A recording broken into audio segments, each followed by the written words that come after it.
এখন সরকারের চাই যে এই লাইসেন্সটা যাতে বাতিল না করে, আমাদের মতন অটোওয়ালারা আরও যাতে এখানে এসে চিকিৎসা করে সুযোগ সুবিধাটা পায়, আমরা এই আবেদনই করি সরকারের কাছে। আমি ঢাকা মেডিকেলে গেছি, ঢাকা মেডিকেলে যাওয়ার পরে ওখানে সিটের জন্য 500 টাকা চাইছি।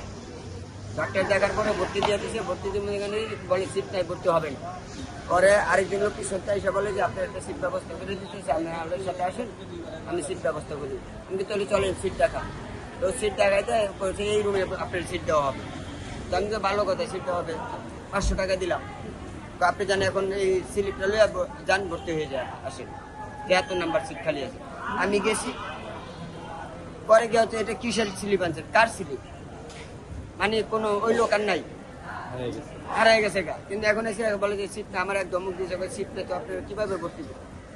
পরে ওর চুরি করে কী করুন, পরে বড় বাইরে বললো আমি 8 দিনে আসছি, আরও আসছি, কিন্তু ওই দিনটা মনে হচ্ছিলাম আর একটু কম পয়সা নিতে ওখানে দেখায় চলে যাবো, কিন্তু পারলাম না।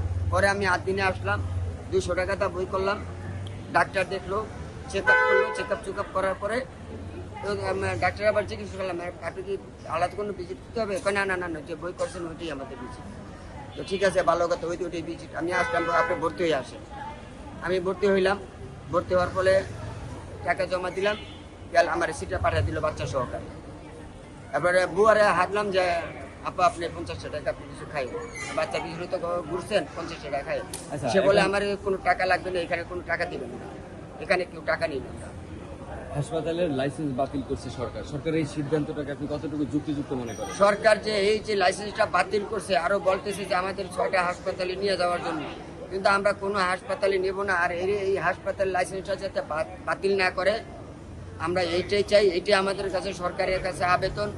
এই হাসপাতালটাই গরিব মানুষ বহুত চিকিৎসা করে। আমি সাধারণত অটো চালাই, এই যে দেখেন একটা প্লাস্টিকের জুতা পিন্দা সারা দিন, আজকে 7 দিন যাবৎ ঘুরতেছে আর বাইরে বাইরে খাইতেছি।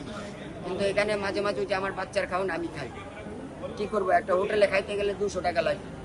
বাচ্চার যে খাউনটা দিচ্ছে ওইটাই আমি খাচ্ছি, কিন্তু ওটাই পরিপূর্ণ খাউন।